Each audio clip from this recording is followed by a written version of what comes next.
Means Committee meeting for Monday, September 27th. That's 3:30, so we will be started. The first action item I need to do is to approve having Rachel Relaford join us via audio. So I need a motion for Rachel to join via remote audio. So move. All right, we got a first with Junior, first with Phil and a second with Junior. All in favor of having Rachel join us with the sign of aye? Aye. Aye. The sign of nay for those who oppose? Okay, we're in. So Rachel, hopefully you can hear us. Yes, thanks so much. Okay, thank you. The next action item is the approval of the minutes for August 23rd, 2021. I need a motion on the floor for that. All right, Eden and Jennifer is the second. Any corrections, changes, amendments to the minutes? All right. Anything, Phil, for changes? Okay, seeing none, we will vote all in favor with the sign of aye. Aye. Aye. Those opposed with the sign of nay. All right, we're all in. Thanks, Rachel. So that was unanimous. Now we will move to the budget book. So for budget book for the Ways and Means Committee, we have several separate agenda items. My proposal would be to group them into one motion, as long as nobody has any opposition. Phil is the first for that, and we need a second, Dr. Blair. So we will now have the motion on the floor. I'll turn it over to Mr. Sorrell, and he will walk us through the budget for Ways and Means. Thank you, Mr. Chairman. You have up on the screen and you have on your packets, whether it's paper on your iPad, the same slide deck. So if you were in one of the earlier committee meetings today, it'll be a little bit of repeat for some of the higher level things, but we'll continue to walk through those for the benefit of everyone either on the committee or those watching the live stream.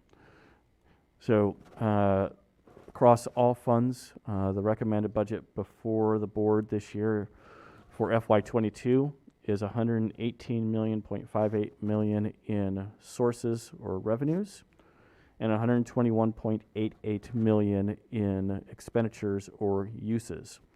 Yes, that means those numbers are not balanced, and they're not balanced because there is intentional and planned use of fund balance in several different areas.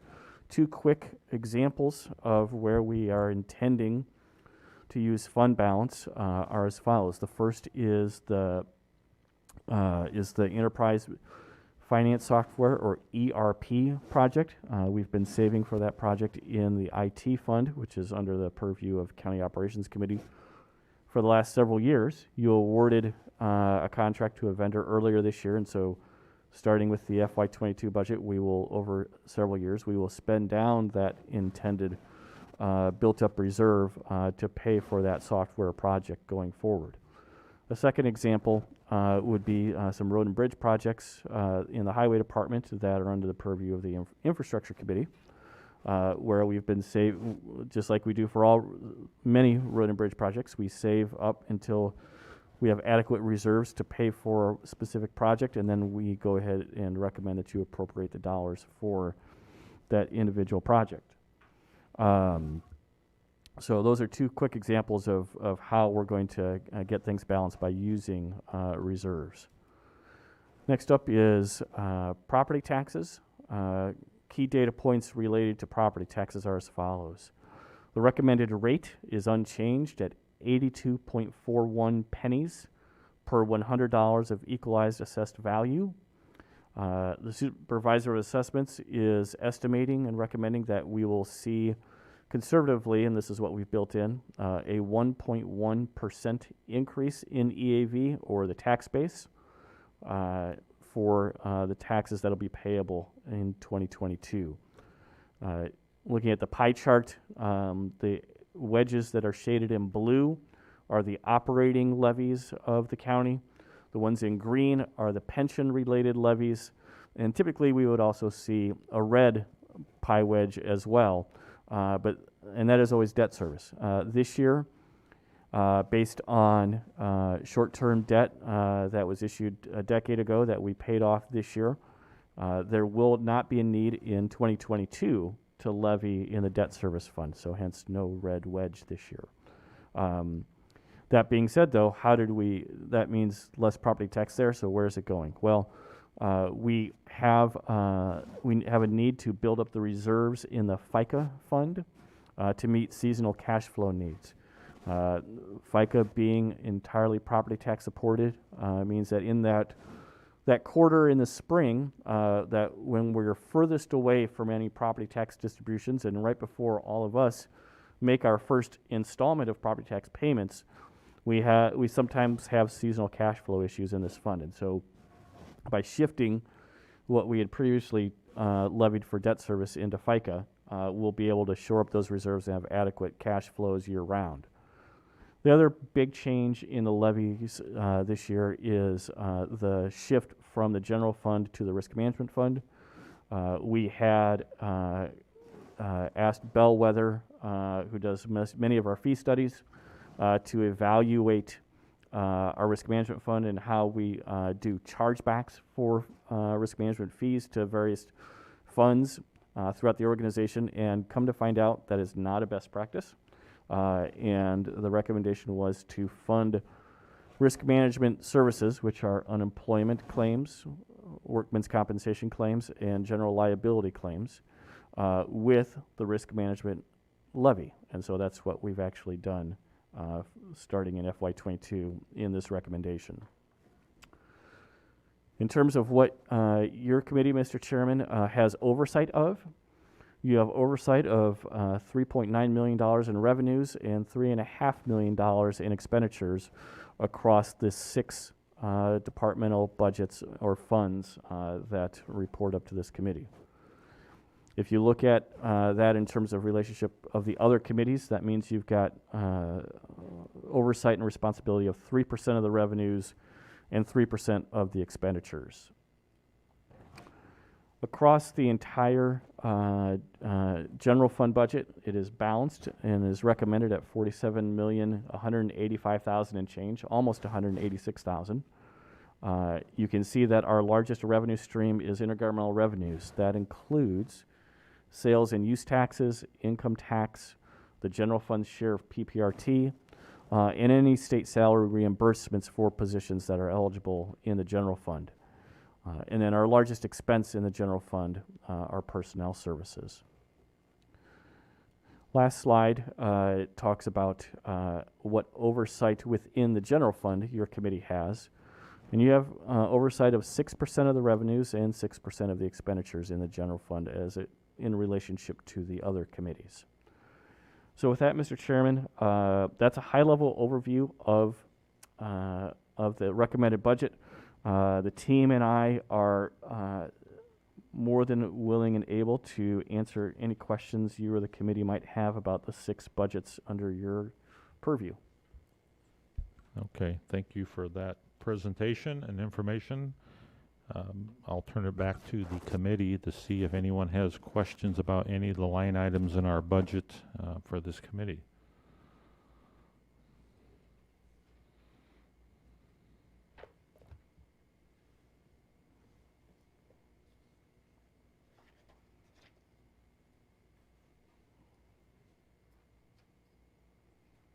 I think in general, most everything is pretty clear in this committee's budget, at least as far as the adjustments up or down and the explanation. So I know I did not have anything on my side to ask, but give one more opportunity for the committee. If you have questions, I'll wait.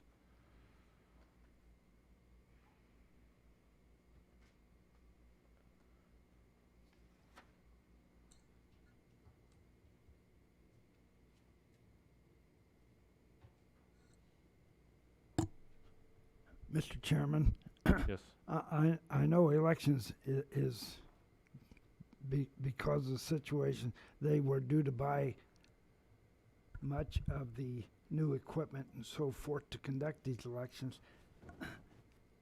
What about that Zuckerman grant or something that we approved not too long ago that they could use? Is there anything left in that Yeah, good question. So we had a grant that was processed through here earlier this year for supporting the election from both the November of 2020 and the spring election. So all of those funds have been spent. That communication has been sent back to the grant provider. So all of those have been spent. So they will not show up in the 2022 numbers. But good question.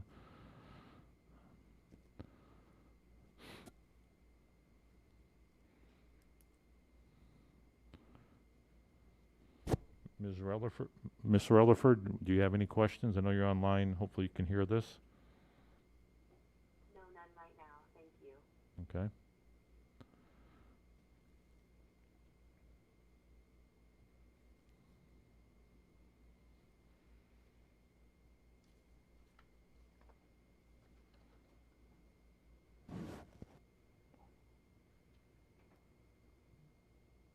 All right, one more times. Anyone have anything in specific that you want to ask regarding our budget? If not, I will call it up for a vote. All right, we'll call for a vote on the budget that you have in front of you for Ways and Means Committee. All approve with the sign of aye. Aye. Aye. Aye. Those opposed with the sign of nay. Okay, that passes. Thank you, everyone. Now we'll move into the informational section. The first in informational, going back to my agenda, is the county clerk's office. We have Ms. Parker here, and she did give us a packet of information, so we will give her an opportunity to make comments and we can ask questions. I don't have anything in addition to the report that was given to you, but if you have any questions, you can fire away. Any questions for our county clerk? Her receipts of revenue coming in are looking good. She's about $500,000 ahead of her plan, about 24% ahead. So I know we've talked about it in past meetings, but Yeah, we've remained busy. It's really crazy how we've been just steady down there, which is really good. And we've got a great group of staff. Our team members are just really good, and we just hope that continues on. Yeah. No, it's good, Neil. Thank you for supporting and taking care of the public and their requirements for documents, certificates, and different things that you produce out of your department. So, again, it's good. We're ahead of plan, and looks like you'll end the year ahead of plan as far as the amount of revenue. So, appreciate that. Any other questions that the committee may have? All right. Well, thank you, Ms. Barker. We will now move into the County Elections Commission, and we have Ms. Gannon here, so she will give us a quick update. The floor is yours. Hi, thank you. I just want to let everyone know that our RFP has received 2 responses. ES&S has responded along with Hart InterCivic. We have created a special committee that will be going through those proposals. It is made up of myself and Tom, 2 county board members, 2 members of our board at the Election Commission, both R&D on both of those representations, and then a member of the IT department. And then Jenny will be there just as our, no voting capacity, but just helping us out through the legal documents and workings of those proposals. So our first committee meeting is scheduled for this Wednesday, and we will be evaluating those 2 proposals. We are scheduled, hopefully, to have both vendors come in the week of October 26th and give us presentations on those. And we'll go from there. Hopefully, we will be presenting a recommendation in December. Okay, thank you. I'll ask for questions from the committee.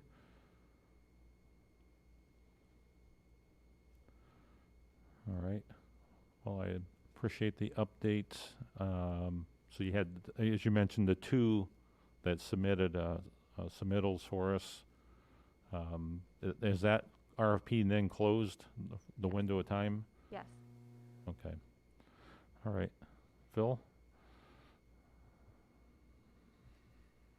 On the election equipment, what will we do with the old election equipment? Will we sell it to another county or? No, part of the RFP is that the vendor that we choose has to take it away and dispose of it. You looking for an antique or a collectible, Phil, to put in the garage? No, I'd just look and see if there's some poorer counties than we are. Yep. And they might be looking for some cheap equipment that they could use and so forth. And we, Yeah. you know, maybe we It can is make. definitely end of life. So I don't think anyone would want it. Yeah, I mean, it is end of life from a standpoint of being able to be maintained and serviced. That's why we're looking at we're needing to update and change. Otherwise, I think we'll have to go back to paper and pen voting, and I don't think anyone wants to do that. So we're, we're in now need. Phil, we're going to have a paper ballot, aren't we? We are going back to paper. not pens though. Well, there will be a pen involved. Okay. Well, see, And then we'll just drop this into a machine. It will go through a scanner, and then it will be dropped into a large ballot box. But there will also be an electronic component of that meets ADA compliance. So every polling place will still have some sort of what you're used to voting on, something like that in every polling place that meets ADA requirements. good questions, Phil. I stand corrected. We have pen and paper again. Technology's advancing. Right. Jennifer. Just to follow up on Phil's question, and I'm pretty sure I already know the answer, but can you confirm that equipment we would be getting rid of doesn't contain any data, it doesn't have any saved information from anyone on there? No, it would be wiped clean before it leaves our office. Good question. Not selling data, right? Any other questions for Ms. Gannon? All right, well, thank you for the update. I appreciate Thank you it. very much. Okay, we'll move to Supervisor of Assessments Board of Review. Mr. Ryan, it's all yours, sir. Thank you, Steve. Not too much to report. Our Board of Review filing deadline was Friday. So we're just going through any complaints, and we'll be entering that information in. So I don't have numbers for you yet on how many have filed, but it seems pretty slow. We're expecting some commercial complaints, but the residential complaints seem pretty slow. We haven't had too many people in the office or too many that have been emailed, but it has to be it had to be postmarked by September 24th or emailed to us. So we'll get those entered in the system, and I'll let you know how many there are. But it looks like it's going to be a pretty slow year as far as that portion goes. So other than that, we'll be working on some legislation with the legislative committee that I'm on. We're going to meet next, I think it's next week, if there's anything that we want to do from the assessment point of view. But other than that, any questions anybody have? Okay, questions for Mr. Ryan? Everybody liked their tax assessments? We're all good? All right. One last chance for questions. Thank you, Dave, for the update. Appreciate it. We will now move to the treasurer, Ms. Bjerke, and let her give us an update on how she's handling our funds. So I adjusted the fourth distribution for real estate taxes. I usually do about 6 a year, and then the interest distribution. So the fourth one was a little over 292 million. So right now I've distributed about 90% of the taxes. I did a real quick report before I came up here, and currently we have approximately 6,800 parcels that are still unpaid, either both unpaid or one installment is unpaid. And that's important now because we're getting ready to send out delinquent notices on October 11th. But what that also means is our subtax, our tax buyers are coming in now. Today was the first day they're able to come in and purchase subtaxes on their open certificates on back taxes. So that will also drastically reduce that number. We usually average about 5,000, but if the trend keeps going this way, I anticipate it's going to be less than 5,000 delinquent notices that go out, which is a good thing. The trustee auction was completed. There were 79 properties that were sold by the sealed bid process for $129,743.53. 53 cents. That will be going back to the taxing districts. And 107 properties, the city actually took off the list and purchased for a minimum amount. And those properties are going to go into the land bank that they're establishing. And so those were purchased at the trustee price to cover his costs, so there's no funds at this point going back to the taxing district. But once they're in the land bank and the city decides what they're going to do, then they will get back on the tax rolls when they sell it to a developer or a neighbor or whatever use they're going to use it for. Compare that to last year, we had 157 properties go for $239,000. There were a couple out-of-state out-of-state buyers, but with any kind of sealed bid auction, you're going to have that.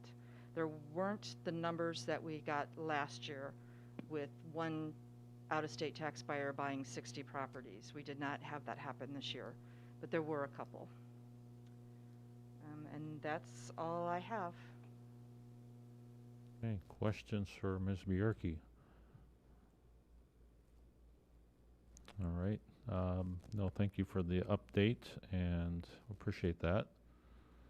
Sounds like the land bank element that the city is putting in place will be hopefully a positive move for all of us, is trying to redeploy property to get it back on the tax roll and make it usable and ready for the community. So we'll see how that plays out moving forward and how we can help support it.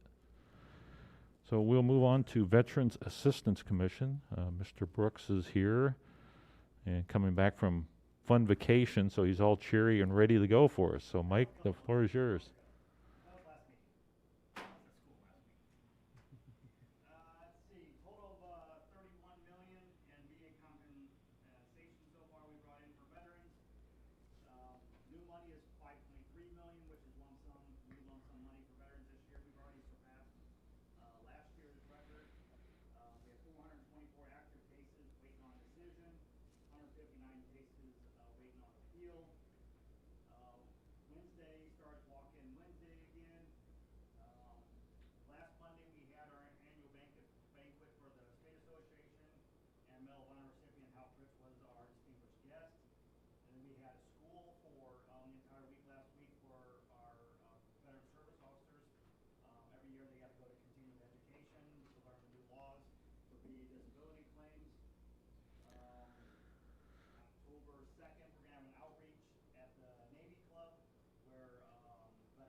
Any questions for Mr. Brooks?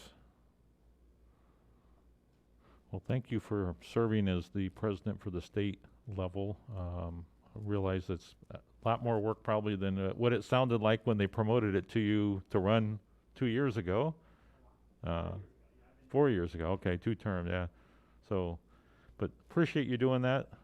It probably gives you a lot different perspective than just the county level perspective here. So hopefully that adds value to what you're delivering here to the local veterans here in the community. So thank you for that.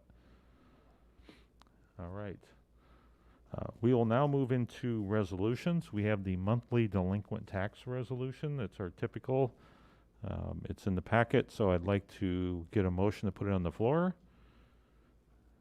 Ms. Allison Groves and Dr. Blair as a second. So it's in your packets. There was an updated list that was provided of the resolution. Any questions on those items? All right, seeing none. Those who are in favor with the sign of aye. Aye. Aye. Those opposed with the sign of nay. Okay, that passes unanimously. We have one more action item for the committee. This is a certificate that a tax buyer wanted to pick up, and I'm going to ask our treasurer to walk us through it She walked me through it earlier today, but I think it's good, and maybe everyone else understands this in great detail, but good education piece for us. So, Ms. Bjerke, if you would. Oh, first, before you start, I need a motion to put it on the floor. Phil first, Junior second. Okay, Ms. Bjerke? So what this is this is a trustee parcel that he has an open certificate on, and an individual has approached the trustee asking him to assign the certificate to him, and basically what happens is he becomes the tax buyer then on this property. He pays the trustee for the certificate. Ryan Elsesser. Joined. Because the trustee as a tax buyer does not pay the taxes when he purchases these. He gives us the money when the property either goes to the auction or gets redeemed. So the other tax buyers actually pay the taxes and penalties up front, and then when it's redeemed, the money goes back to them.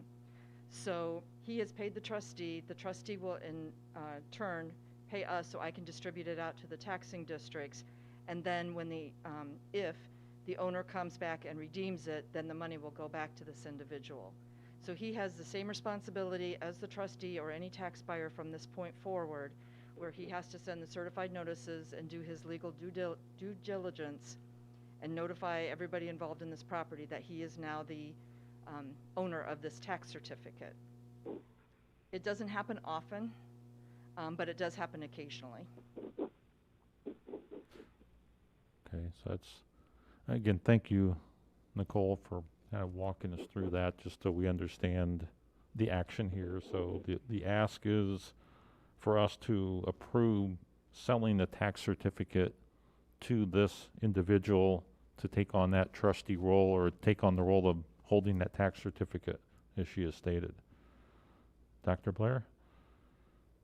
Why might an individual choose to do this? In most cases, it's been like they're a neighbor and they want that lot or that piece of property that's next door to them, and the trustee has it, but he hasn't gone for deed because he just got it. It's still an open certificate. So he's purchasing this hoping that that owner doesn't come back and redeem, and then he gets the property. That's the majority of the cases. That's the reason. Good question. Anyone else have any questions on that one? Okay, we'll go ahead and vote. All in favor of selling or moving the tax certificate, or selling the tax certificate to this individual with the sign of aye?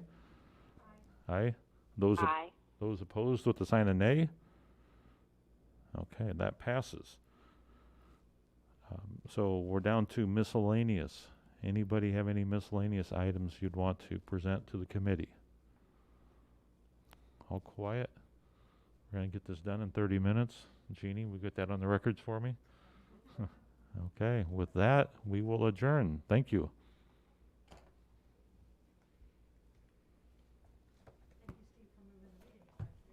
Rachel Oh, you're welcome. Relaford. Left.